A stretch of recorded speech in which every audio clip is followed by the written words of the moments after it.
Well, Joseph, we had high hopes with the cricket test series in particular after a good performance by New Zealand here, but it didn't transpire once we got to the UK. No, we weren't so good in the test matches, that's for sure. I think the Duke ball doing more, swinging more, we weren't so good at that, and the pitches had a bit more life in them than some of the dead pitches that they played that test series on in New Zealand, and really you'd have to say the batsmen didn't cope. On the other hand, our bowlers look great over there with a ball that's moving around and pitches giving them some assistance. So the pace bowling was no problem at all, it's just the batting, eh? Is it time to introduce the Duke ball here, do you think, at this side of the world? But there seems to be a big contention with that. You think that cricket would get it where there's a standard ball. I know you have a home advantage and all that, although this is particularly noteworthy, Tom, because the Duke ball they're using is an old one that was manufactured several years ago and swings even more. I think they want to use it during the Ashes series and we're warming up with it. Just talking about a few individuals in the batting order, Rutherford seems to me a good long-term prospect. Yeah, he seems to have his head in the right place and he's got a nice aggressive way about him. He just needs to find his feet at that level. I mean, you can't start off with a big 100 and then hope to match that every week. But I think if we persevere with him, he looks like a good bet to me. And Fulton perhaps found out a little bit? Yeah, I think he had a great match in Auckland, 200s. I mean, that's your dream, isn't it? 200s in a test. But I'm not sure he's quite of the quality to consistently be a test match player. Williamson continues to show promise, but still only averaging sort of 30, so needs to improve. Yeah, I like Williamson a lot. I think he's going to be the base of that team over the next 10 years. I think he's got a lovely technique and can handle most things thrown at him, really. And what about Brownlee's position? How tenuous is that, do you think? He looks quite good. He looks better against pace than spin, and he did get a couple of very good balls, but he'd want to put a couple of big scores on the board pretty soon. You can't sort of make 100 and then live on that for the next year. You have to do better than that if your team's going to win test matches. Ross Taylor, obviously, throughout the whole series is just consistently performing. It's good to see him back in the right headspace, I suppose, as you could say. Yeah, credit to him, actually, because he's still got the same bloke as his coach, the same guy that didn't tell the truth about him as his coach, but he seems to have put it behind him, and he does look good. He looked very aggressive and batted consistently well in the test series, and also made good runs in the one-dayers. McCullum didn't bat particularly well, but it seems to be being too low for me now. Yeah, I mean, after Taylor, he's the best bat in the team. I thought it was ridiculous in the second test when he was batting at number 7, where even if he had a good innings, he was going to run out of partners at the other end. I mean, you'd want him in no lower than 6, surely, even 5, but 6 certainly, way too low. And anyhow, he didn't have a good series, you're right. Counterbalancing that, he was incredibly good in New Zealand, so I guess you're not going to make runs all the time. And the bowlers, genuine competition for places now. Yes, it's changed, hasn't it? So obviously Southey, excellent. Bolt, excellent. Wagner's been terrific. He runs in fast all day. He's really good, just what you want, lots of energy. And it's pushed Bracewell back to being the 4th pace bowler instead of perhaps 2nd. The spin option's still thin on the ground, so we're sort of thinking of Williamson filling a gap, but we don't have a genuine spinner. No, I agree with what Tony Blaine was saying. Tony Blaine, who lives over there now, was saying during the series, it's an absolute disgrace that Williamson's bowling for New Zealand to me. He's the most out-and-out chucker in world cricket since Murali stopped playing, as far as I'm concerned.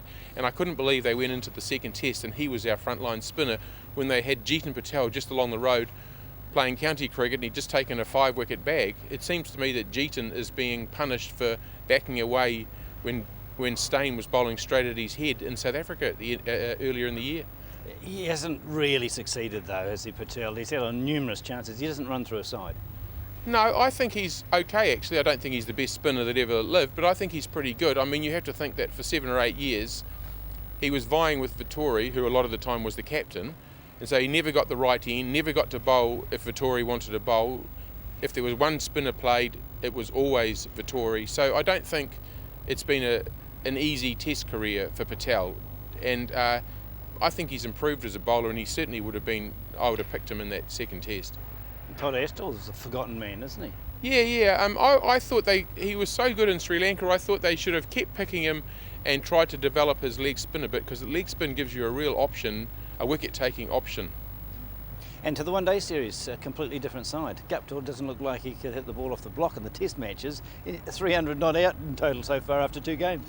Yeah, I don't understand that. I was thinking after the Test series that the batting coach Bob Carter's place must be his position. I mean, where's your performance review and all that? I mean, they were batting terribly.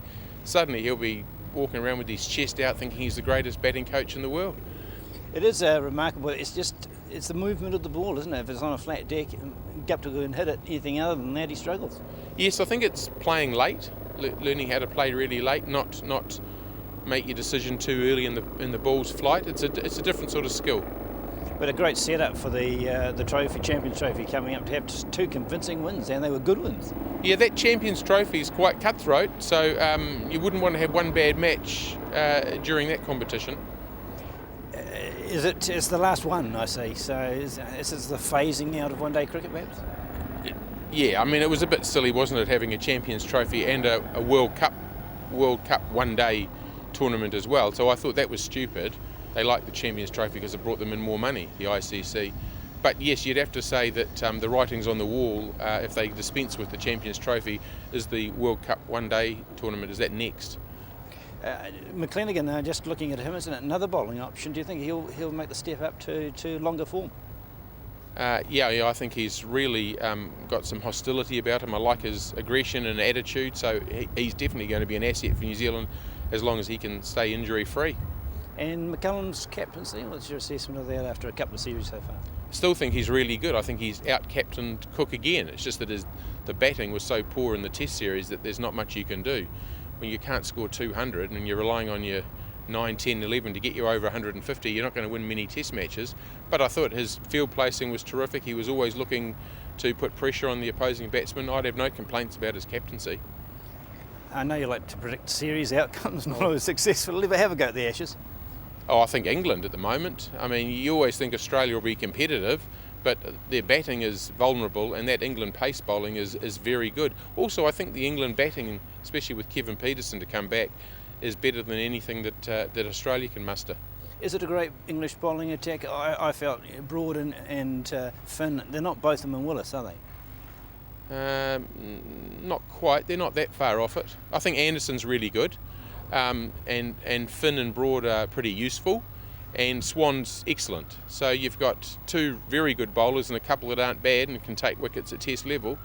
That's pretty good. That's probably better than Australia can muster at the moment, because I don't think Australia have got a spinner of any real note. They're a very scarce supplier worldwide. Well, that's right. Isn't it funny? We've had an era with Murali and Shane Warne taking 1,500 wickets between them in their careers, Test wickets, and yet there's been not the follow-on you'd think. It's still this pace bowling dominated thinking in world cricket. Time for just one other sport tonight. Marina Rafovic, 2 rounds of the French Open, and not far off winning that third one either, so that's a highly credible performance. Yeah, it was. She'll be kicking herself though, because Sloane Stephens was ready to get beaten there, and 6-4 in the third she lost. She had chances to win the first set and didn't, fought back in the second, so she'll be kicking herself for that. Having said that, as you say, to go into the third round of a Grand Slam is good.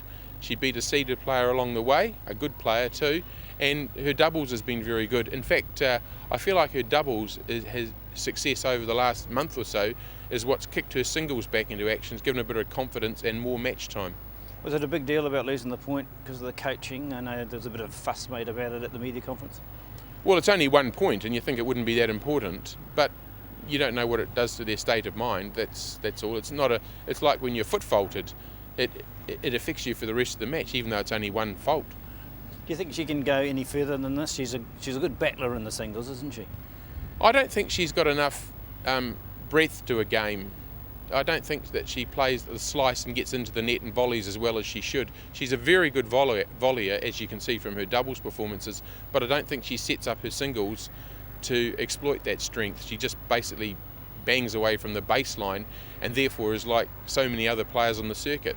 So she's gritty and she fights hard, but to me she's really only a sort of a 40 to 50 to 60 in the world player, not a top 20 potential.